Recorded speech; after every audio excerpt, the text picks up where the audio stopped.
시청자 여러분, 오늘도 즐거운 하루 보내시기 바랍니다. 오늘의 사연 시작하겠습니다. 날씨가 많이 추워졌죠. 다들 얼마나 고생이 많으실까요? 따뜻한 한 끼 먹기 힘든 날도 있고 마음이 먼저 꽁꽁 얼어붙는 날도 있고요. 그래도 우리 모두 힘내자고요. 저도 그런 마음으로 이렇게 글을 써봅니다. 저는 37, 인천 구월동에 사는 두 딸 아이의 엄마입니다. 아직도 어린애들이죠. 큰애가 초등학교 들어가고 둘째는 유치원생이에요. 말 많고 에너지 넘치는 애들 키우느라 정신없지만 그래도 매일 웃게 해주는 고마운 존재들이에요. 그런데요, 요즘 저도 사람인지라 마음이 좀 지치더라고요. 얼마 전 시어머니의 지속적인 차별 때문에 결국 분가를 하게 됐습니다. 그냥 한두 번 그러셨다면 참고 넘어갈 수 있었겠지만 똑같은 일이 계속 반복되니 어느 순간 치가 떨리더라고요. 예를 들어 설거지 하나를 해도 막내 올케는 아이 돌보느라 힘들겠다며 두 손 놓게 하시면서 저는 맏며느리는 다 챙겨야지 하시고요. 말이야 늘 비슷하지만 듣다 보면 그 안에 담긴 속뜻이 너무 선명해요. 그러다 보니 저도 결국 더는 안 되겠다 싶었습니다. 신랑한테 이야기했고 오랜 고민 끝에 정말 분가를 했습니다. 지금은 인천 외곽 쪽에 작은 전셋집 구해서 오손도손 아이들과 살고 있어요. 사실 신랑도 그 상황이 마냥 좋진 않았을 거예요. 남들 보기엔 유복한 집안의 장남으로 자란 사람 같지만 속을 들여다보면 꽤 가여운 사람이에요.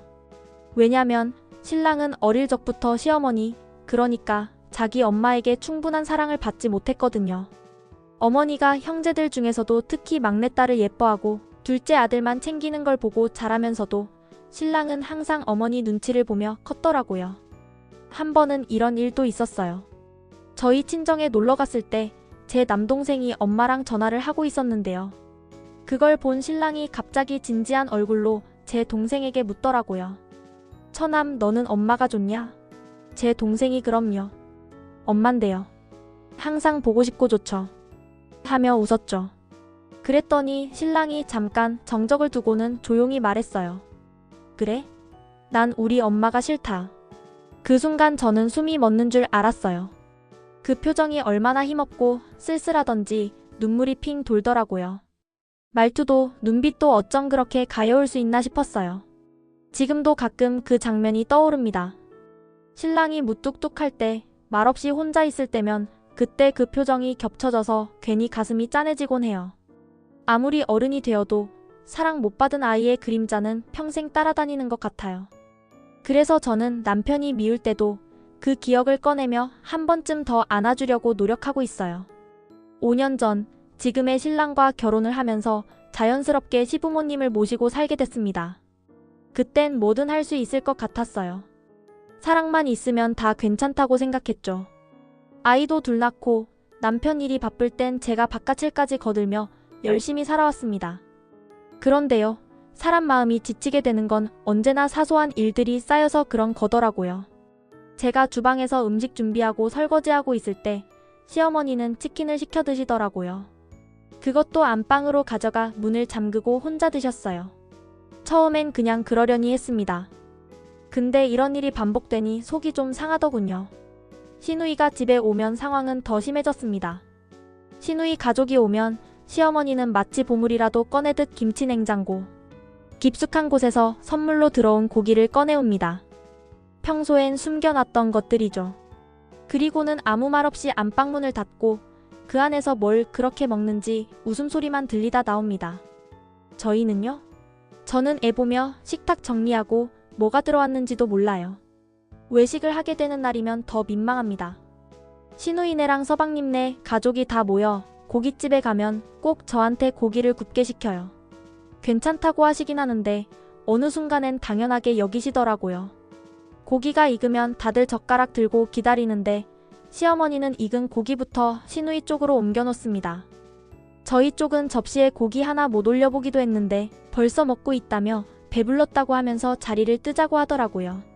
저는 고기 냄새만 맡고 고깃집을 나서야 했습니다.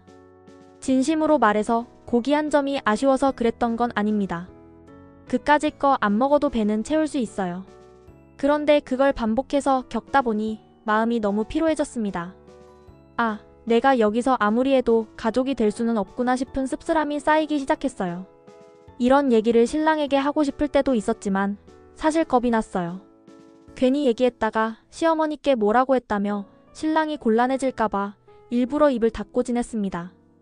그런데요, 얘기하지 않아도 신랑도 다 알고 있었을 거예요.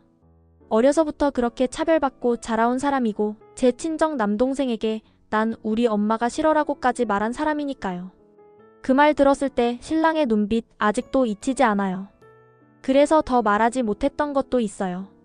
신랑이 얼마나 마음속으로 외로웠을지 상처가 깊을지 알 것 같아서요. 남편에게도 미안하고 저 자신에게도 미안했던 시간들이었네요.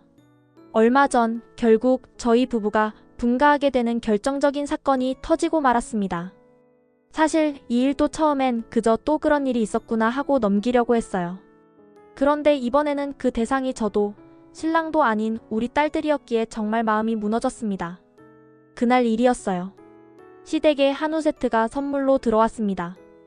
예상대로 시어머니는 그 고기를 김치냉장고 가장 안쪽, 손도 잘 안 닿는 구석에 숨겨두셨어요. 저는 이제 익숙한 풍경이라 그러려니 했습니다. 그러고는 시어머니가 저한테 말하시더군요.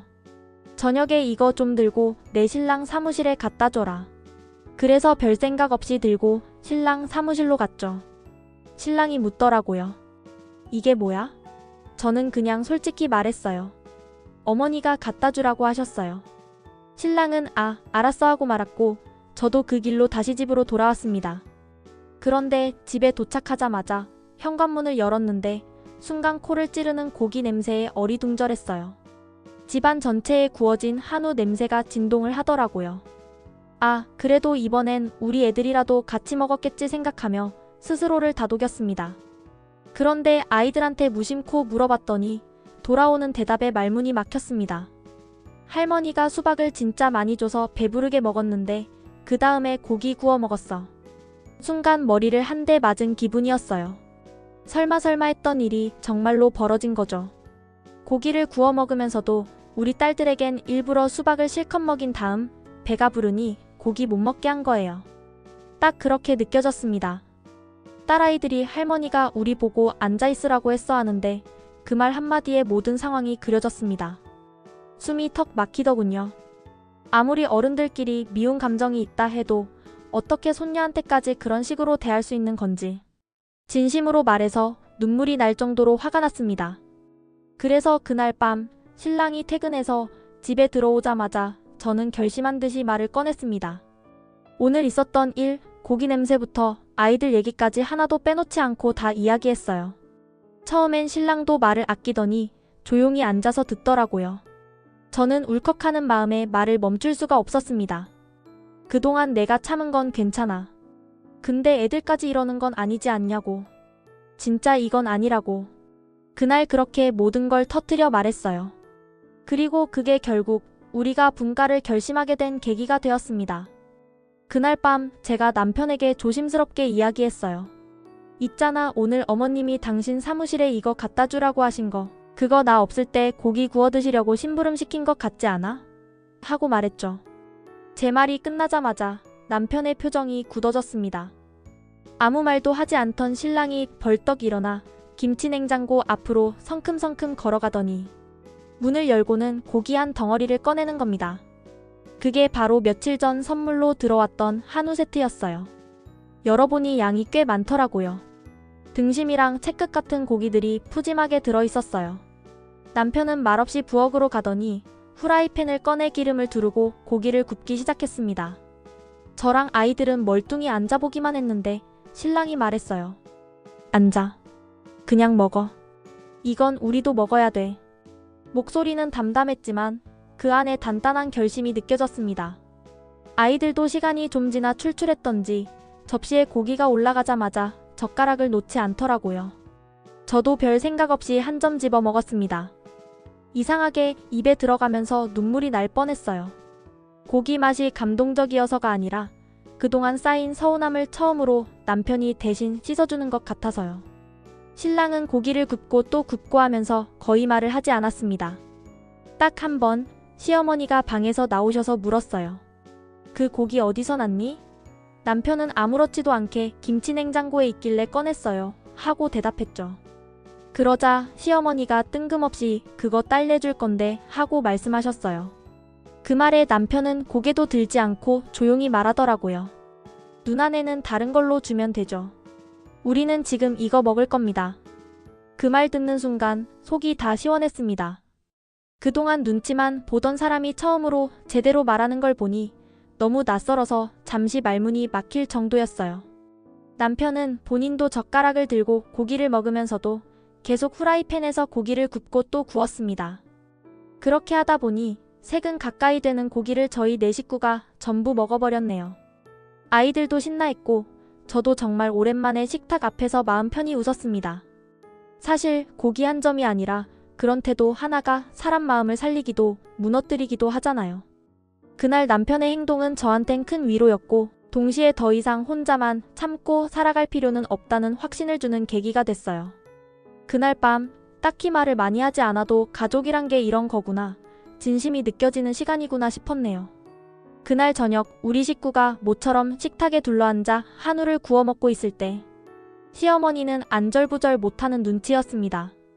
부엌을 힐끔거리고 냄비 뚜껑을 들었다 닫았다 하시더니 결국 고기가 다 사라진 걸 확인하시고는 얼굴이 확 굳으셨어요. 그리고는 다소 격앙된 목소리로 말씀하시더군요. 그걸 다 먹었니? 저는 대답도 못하고 고개만 숙이고 있었고 남편이 대신 말했어요. 누가 먹으면 어때요? 가족이 먹은 건데. 시어머니는 조금도 물러서지 않으셨습니다. 그거 누나네 줄 거였단 말이야. 다 먹어버리면 어떡하니? 내일 똑같은 걸로 사오든가 해. 솔직히 그 말 듣는 순간 마음이 덜컥 내려앉았습니다. 이 집에서 우리는 늘 뒷전이구나 싶더라고요. 고기 한 점 두고도 서열이 갈리고 애들까지 차별받는 상황에서 대체 얼마나 더 참고 살아야 할까 싶었습니다. 남편은 아무 말 없이 식탁에서 일어나 조용히 자기 방으로 들어갔습니다. 저도 뒤따라 들어가 문을 닫았죠. 방 안은 정적뿐이었어요. 그런데 갑자기 남편이 울먹이는 목소리로 말을 꺼내더라고요. 우리 분가하자. 처음엔 귀를 의심했습니다. 평소엔 시어머니 앞에서 말 한마디 제대로 못하던 사람이었고 아버님 병원에도 직접 모시고 다니는 사람이었거든요. 그래서 저도 모르게 말했어요. 아버님은 어떻게 병원도 당신이 모시고 다니시잖아. 그러자 남편이 힘이 쭉 빠진 목소리로 대답했어요. 그건 누나가 알아서 하겠지. 말끝이 너무 작았고 그 안에 담긴 감정이 너무 컸습니다. 저는 더 이상 아무 말도 못했습니다. 그렇게 오랫동안 참아온 사람이 입 밖으로 분가라는 말을 꺼낼 정도면 이건 정말 한계였겠구나 싶었어요. 순간 눈물이 왈칵 쏟아지려 했습니다. 하지만 꾹 참았습니다. 제가 울면 신랑이 더 슬퍼할까봐, 괜히 자기 탓이라고 느낄까봐요. 그저 손을 꼭 잡아줬습니다. 그날 밤 우리 부부는 침대에 등을 맞대고 누워 한마디 말도 없이 오래도록 천장을 바라봤습니다. 마음속으로만 울고 또 울면서요. 다음 날 아침 저는 마음을 굳혔습니다. 바로 남편 회사 근처로 원룸부터 알아보기 시작했어요. 아이들 학교 문제도 있고 해서 위치가 제한적이었지만 다행히 조건 괜찮은 집이 하나 있더라고요. 연락해서 바로 보러 갔고 그 자리에서 계약까지 진행했습니다. 워낙 오래된 집이라 인테리어를 조금 손보긴 했지만 그것도 다 스스로 하기로 했어요. 신랑도 말은 안 했지만 끝까지 함께 움직였습니다. 우리가 살 집이란 생각에 둘이 같이 페인트 칠도 하고 커튼도 달고 주방 정리도 했습니다. 그렇게 분가 날짜까지 잡고 진짜 우리가 나올 수 있다는 게 믿기지 않았지만 이상하게 마음 한켠은 그 어느 때보다 편안했습니다. 드디어 숨통이 트이는 기분이었어요. 저희가 고기를 구워 먹는 동안 시어머니는 계속 안절부절 못하셨습니다. 시끄럽지도 않았고 우리가 뭘 따로 말한 것도 아니었는데 방 안에서 문을 열었다 닫았다 하시며 초조해 하시더라고요. 그러다 우리가 다 먹고 난 뒤에야 방에서 나오시더니 고개를 획 돌리며 이렇게 말씀하셨습니다. 그걸 다 먹었니? 진짜다. 목소리에 당황도 불쾌함도 다 섞여 있었어요. 남편이 조용히 대답했죠. 누가 먹으면 어때요? 가족인데. 그 말에 시어머니는 바로 버럭하시더군요. 그거 시누이네 줄 거였는데 너희가 다 먹어버리면 어쩌자는 거니? 내일 똑같은 걸로 사와. 순간 머릿속이 멍해졌습니다. 그 고기를 누가 먹었는지보다 우리가 먹었다는 사실이 그렇게 잘못된 일이었나 싶었죠. 남편은 아무 말 없이 고개만 숙인 채 방으로 들어가 버렸고 저도 묵묵히 그 뒤를 따라 들어갔습니다. 방 안에 들어가자 남편이 등을 돌리고 앉아 있었어요. 한참 말이 없다가 조용히 울먹이는 목소리로 말하더군요. 우리 이제 분가하자. 저는 잠깐 말문이 막혔습니다. 아버지 병원도 다녀야 하고 우리 아니면 누가 하겠어 하고 말했더니 남편이 힘없는 소리로 대답했어요. 누나가 알아서 하겠지. 그 목소리가 얼마나 작고 허무하던지 듣는 제가 더 아파졌습니다. 진심으로 말하면 그 순간 남편이 너무나 가여워서 눈물이 났습니다. 그런데도 저는 울지도 못했어요. 제가 울면 남편이 더 힘들어질까봐요. 조용히 이불을 펴고 하늘만 멍하니 바라보다가 마음을 굳혔습니다. 그 다음날 신랑 회사 근처로 집을 알아봤고요. 다행히 괜찮은 전셋집이 하나 나와 있더라고요. 간단히 도배랑 장판만 새로 하고 이사 날짜를 잡았습니다. 그렇게 마음을 정리하고 시부모님께 분가 이야기를 꺼냈습니다. 그런데 시어머니가 처음 하신 말씀이 이랬습니다. 나는 너희더러 나가라고 한 적 없어.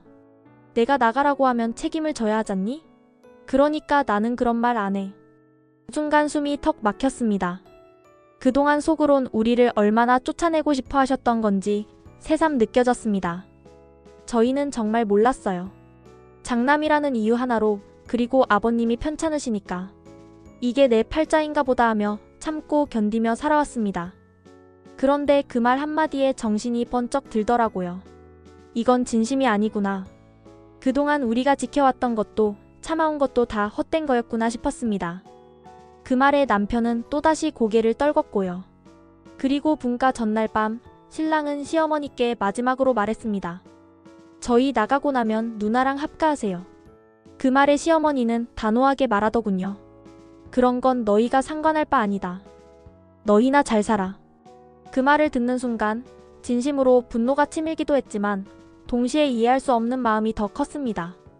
도대체 어머니는 왜 장남이 이렇게 미운 건지, 왜 아들을 아들로서 대하지 못하는 건지 저는 끝내 이해가 안 되더군요. 그날 밤 잠자리에 누웠는데 신랑이 뒤돌아서서 훌쩍이더니 결국 참지 못하고 소리내어 울기 시작했습니다. 처음엔 조용히 흐느끼는 줄 알았는데 점점 울음이 커지더니 고래고래 울부짖으며 발까지 굴렀어요. 제가 뭐라 위로해야 할지도 모르겠고 괜히 옆에 있다가 더 슬퍼지게 할까봐 머뭇거리고 있는데 결국 저도 참지 못하고 같이 울었습니다. 그날 밤 신랑을 꼭 안고 함께 울었습니다. 말로 설명할 수 없는 마음이었어요. 가슴이 찌거질 듯 아프다는 표현, 정말 그날처럼 실감난 적이 없었습니다. 그날 밤 신랑이 그렇게 고래고래 울고 소리까지 지르며 잠 못 드는데도 시어머니는 단 한 번도 저희 방 문을 두드리지 않으시더라고요. 말 한마디 없이 관심도 없이 그냥 아무 일도 없는 듯이 조용히 계셨어요. 그게 더 서운했습니다. 잠시 후 신랑은 울다 지쳐서 잠이 들었습니다. 얼굴이 퉁퉁 부어 있었고 숨을 고르면서도 중간중간 흐느낌이 섞인 숨소리가 들리더군요. 저도 그 옆에서 잠깐 눈을 붙였고요. 그렇게 밤을 지나고 결국 저희는 분가를 했습니다. 이삿짐을 챙겨 옮기는데 참 묘한 기분이 들더군요. 홀가분해야 하는데 눈물이 나고 시원해야 하는데 마음은 아프고요. 짐을 나르는 도중 옆집에 사시는 할머니께서 저를 조용히 부르시더니 얘야, 어제 무슨 일이 있었니? 하고 물으셨어요. 이유를 여쭤보니 할머니도 어젯밤 신랑 우는 소리를 들으셨다고 하시더라고요. 그렇게 구슬프게 울더라. 나도 모르게 같이 울었단다. 그 말을 듣는 순간 저는 또 눈물이 쏟아졌습니다. 말없이 눈물을 흘리며 고개만 끄덕이고는 별일 아니에요. 그냥 이사하는 거예요 라고 겨우 답했어요. 짐을 나르면서도 울고 트럭에 물건을 실으면서도 울고 참 이게 뭔가 싶더라고요. 그렇게 저희는 분가를 했습니다. 지금은 남편 회사 근처에 작은 전셋집에 살고 있어요. 도배도 새로 하고 아이들 방도 따로 꾸며줬고요. 겉보기엔 참 평온한데 마음은 아직도 무겁습니다. 이사 온 지 며칠이 지났지만 신랑은 여전히 말수가 적고 표정이 어두워요. 집에 와도 텔레비전도 잘 안 보고 아이들 앞에서도 조용히 앉아만 있어요. 저는 그런 신랑을 볼 때마다 마음이 너무 아픕니다. 남들에겐 너무 당연한 엄마의 사랑을 단 한 번도 제대로 받아본 적 없는 사람이라는 걸 아니까 더 그렇습니다. 진심으로 저는 바라고 있어요. 신랑이 그냥 이젠 그 사랑을 기대하지 않고 살아갔으면 좋겠다고요. 자꾸 기대하니까 상처받고 자꾸 바라보니까 무너지는 걸 너무 많이 봤거든요. 그런데 신랑 마음은 그게 안 되나 봐요. 포기하고 싶은데 포기가 안 되고 받아들이고 싶은데 그게 또 안 되는 것 같아요. 저는 요즘 매일같이 고민합니다. 내가 이 사람한테 뭐라고 위로를 해줘야 할까? 어떤 말이 이 사람 마음을 조금이라도 덜 아프게 해줄까? 그런데 정말 모르겠어요. 안아주는 것도 같이 있어주는 것도 다 해봤지만 그 공허함을 완전히 채워주진 못하더라고요. 신랑이 진짜 불쌍해서 제가 대신 울고 싶을 때도 많아요. 그럴 때마다 그냥 조용히 신랑 어깨를 토닥여줍니다. 말은 하지 않아도 마음은 전해질 거라 믿으니까요.